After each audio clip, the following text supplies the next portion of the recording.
Programme का आगाज़ करेंगे। अफसोसनाक वाक़या रूनुमा हुआ है। ईरान में दहशतगर्दों के हमले में 8 पाकिस्तानी मजदूर शहीद हुए हैं।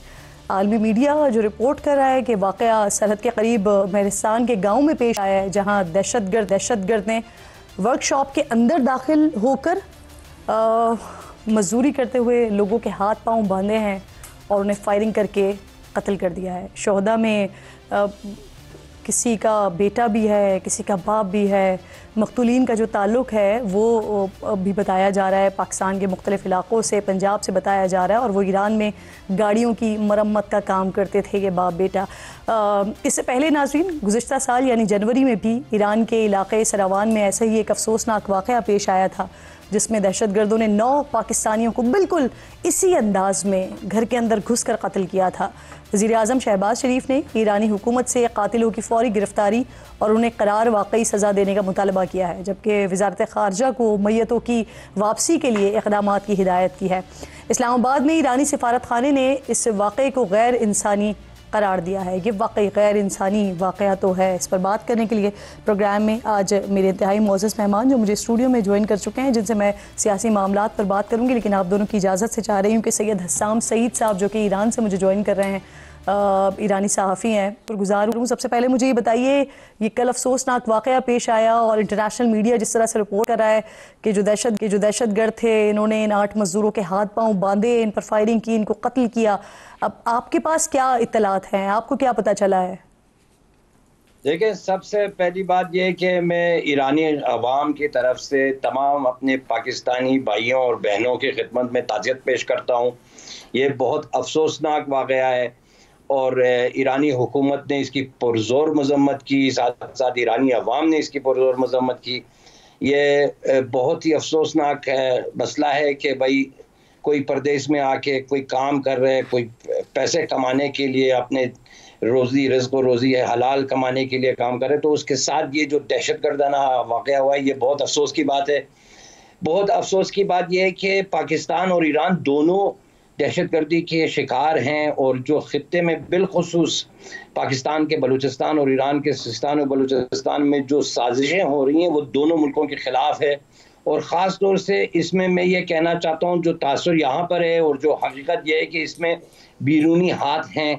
ये हमेशा जब ईरान किसी मुज़ाकरात के लेवल पे आता है या किसी बैनुल-अक़वामी सतह पे ईरान कुछ करना चाहते हैं, तो उसमें ईरान में दहशतगर्दी के वाक़यात बढ़ते हैं।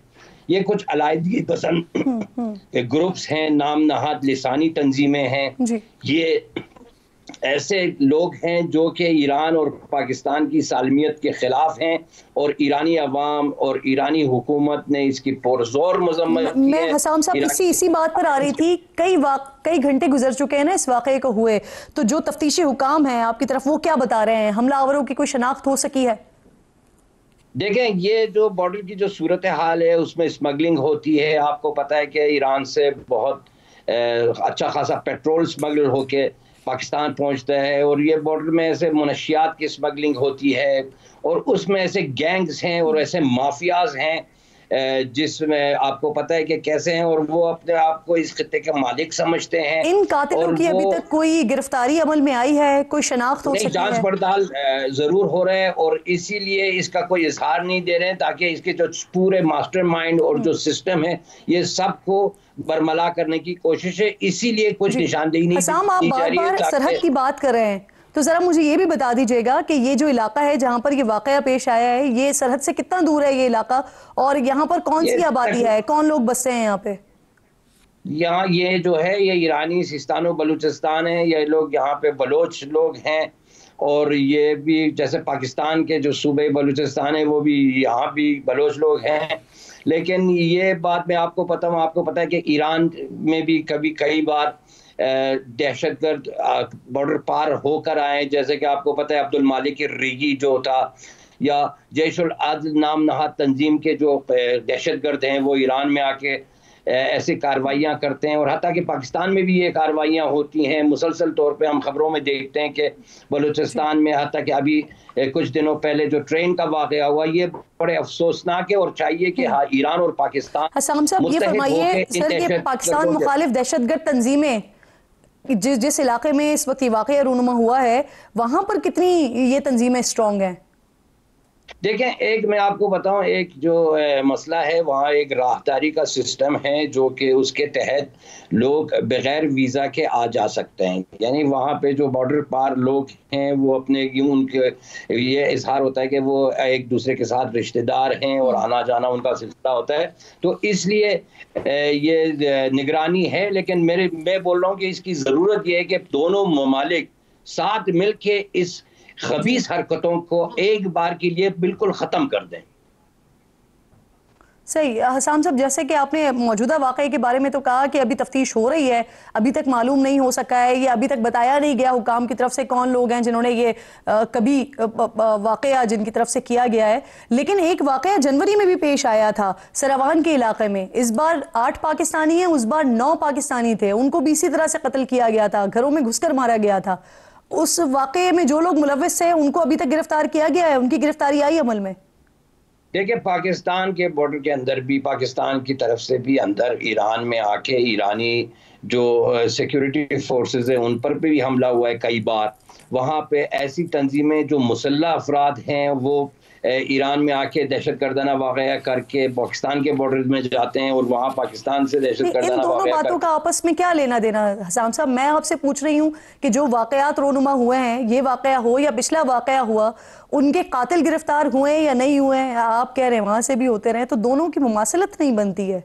सवाल में कोई और। देखिए, मेरे ख्याल में जो इंटेलिजेंस जराए उनको पता है और इनको चाहिए कि आपस में ये देखें, तीसरा मुल्क भी इधर बॉर्डर करीब है, तो इनमें बहुत सारे लोग मुलव्विस हो सकते हैं, बैरूनी ताकतें इसमें मुलव्विस हैं, यकीन करें आप।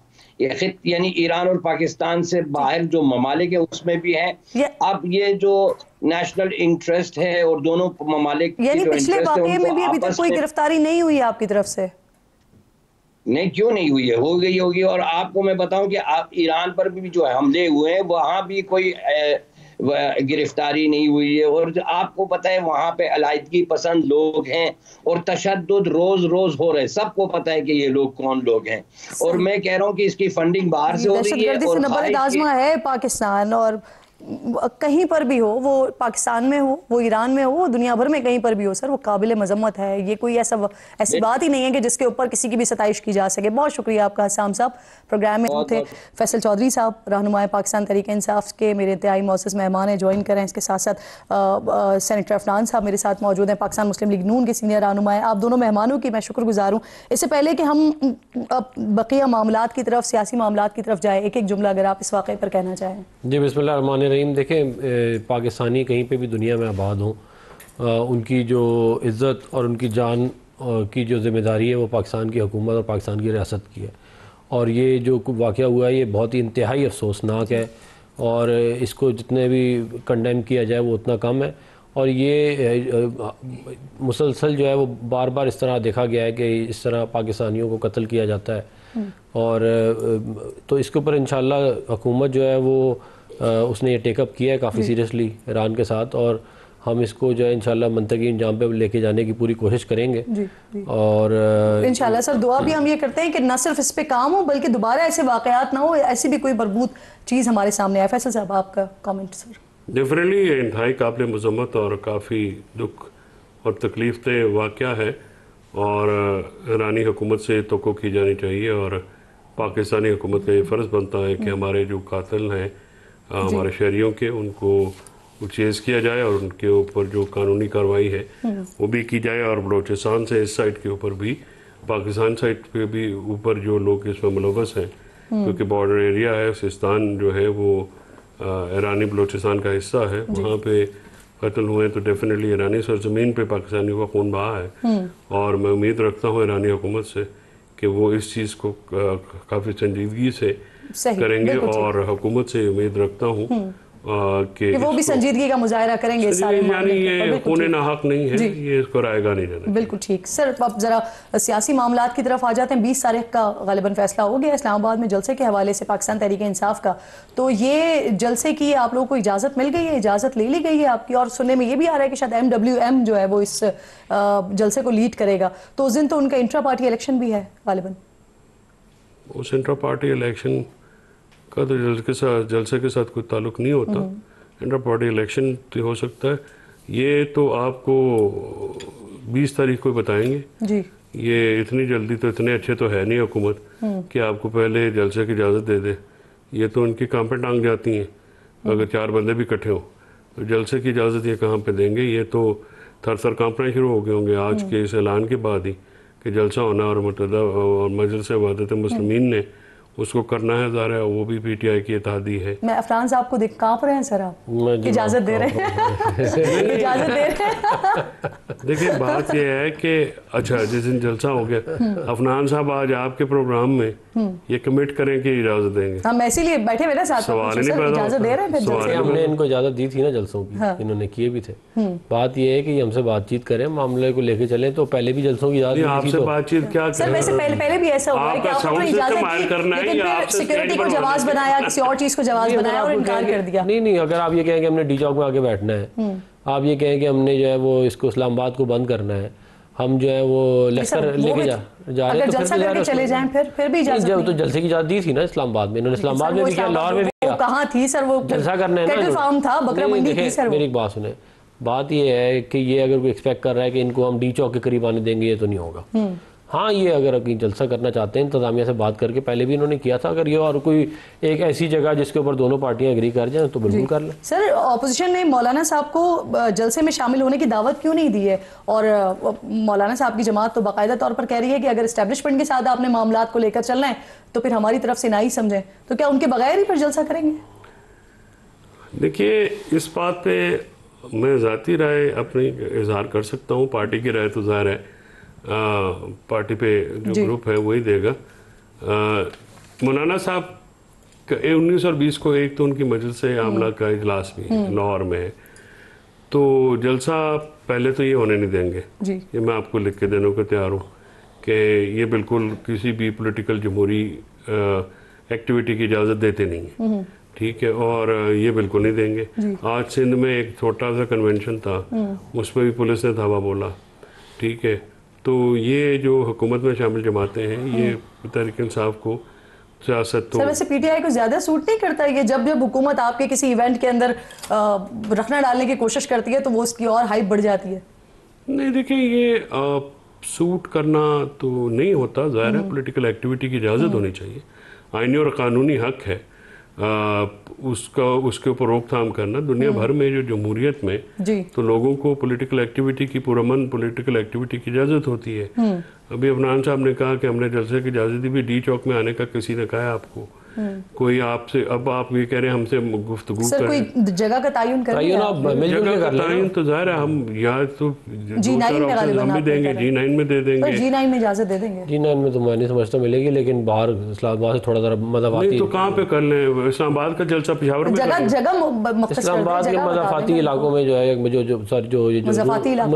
पिंडी में कर लें, पिंडी में नहीं करें, उधर कर लें, हमने जहाँ पहले किया था जहाँ पे। लेकिन ये देखें, ये तो डीसी से आप अपनी एप्लीकेशन दें, और देखें आप लोगों से खतरा ये रहता है कि आप लोग हमला कर देंगे डी चौक के ऊपर। अब G9 डी चौक से बहुत करीब है, आपको पता ही है इस बात का, तो वहाँ पे तो मैं नहीं समझता कि मामला हो पाएगा। नहीं तो डी चौक पे हमला आप आके बंदे मार देते, कोई बंदे मारे ही नहीं, अगर वो लाशें दिखाएं या कहते हैं किधर है, अगर 17 लाशें हैं, नहीं चले आज नहीं तो कल आपको नजर आ जाए, चले वो दिखा दें आप। 45 लोग आप लोगों ने शहीद किए थे TLP के, जब वो लोग आ रहे थे इस्लामाबाद पे, फिर उनका भी हिसाब दें।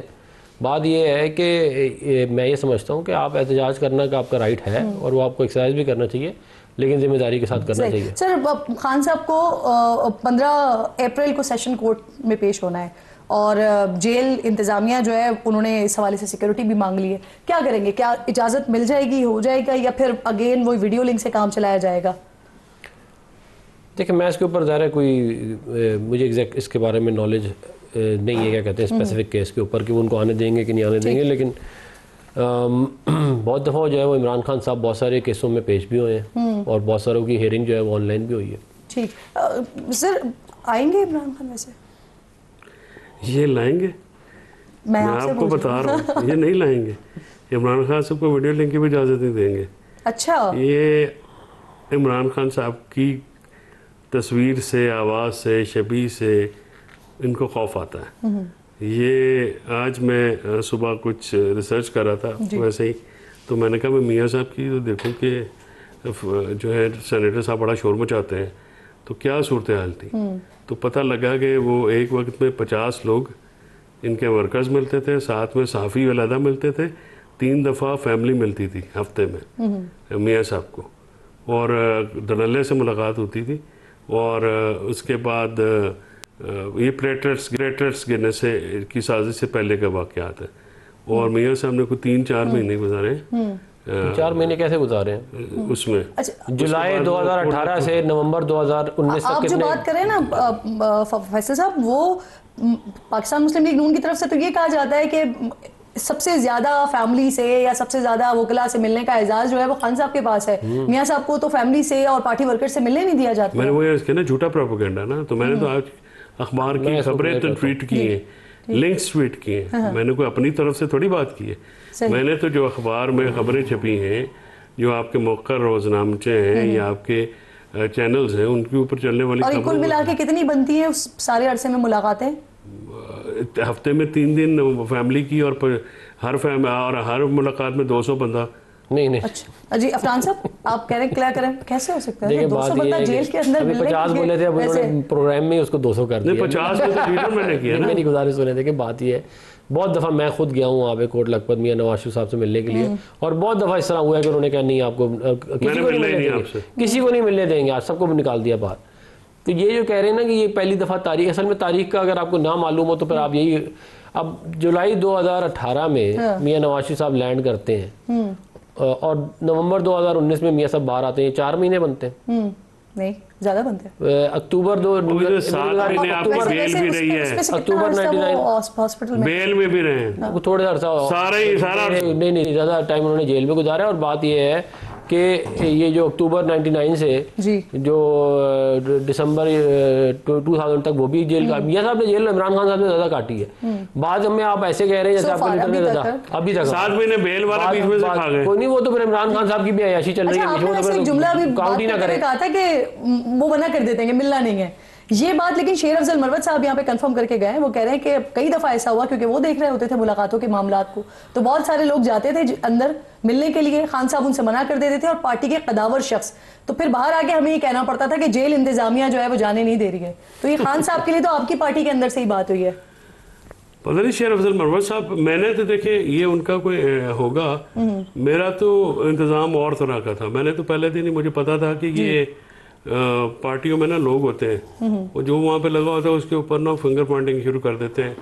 और मैंने तो इमरान खान साहब से लिस्ट लेके जमा कराता था, उन्हीं की साइन से होती थी, लिहाजा फिर बीच में तो ये जो फोकल पर्सन का मैंने तो वैसे ही निकाल दिया था। मैं क्या डायरेक्ट ही मिले जिसको। वैसे वो ये बता रहे थे कि पहले वो देख रहे थे मामलात, फिर आप देख रहे थे मामलात, और अब जो है वो अब हर शख्स चाह रहा है कि अब मैं देखूं ये सारे मामलात। अब मुझे अब वो 5 रुकनी कमेटी वाला क्या मामला हुआ है, अब कौन जाएगा मुलाकात करने के लिए, क्योंकि आज ये आ गए ना सारे मामलात सामने। हमें तो ये नहीं पता, खैबर पख्तूनख्वा के जो लोग हैं वो जा सकते हैं। हाँ, तो पंजाब वालों को सरकारी ओहदेदार, सिंध वालों को क्या, लेकिन बलोचिस्तान वालों को क्या, वहाँ पे हुकूमत है ना, केपीके की हुकूमत है ना वहाँ पर, तो ये सरकारी लोग जा सकते हैं। लेकिन ये आपकी पार्टी के लोग कह रहे हैं, सियासी कमेटी के, पॉलिटिकल कमेटी के फैसले, पॉलिटिकल कमेटी के फैसले गलत नहीं हो सकते, पॉलिटिकल कमेटी के फैसले फ्रॉड नहीं हो सकते। पॉलिटिकल कमेटी ने आजकल कौन सा ढंग का फैसला किया जो आज तक ये भी किया?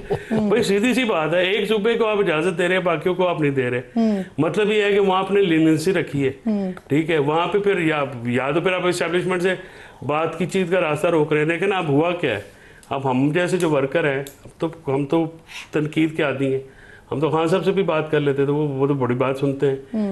भाई 1 महीना हो गया जी जब से आपने एक सेटल अरेंजमेंट को अपनी कंसेंट के जरिए थॉट किया, तहबाला किया।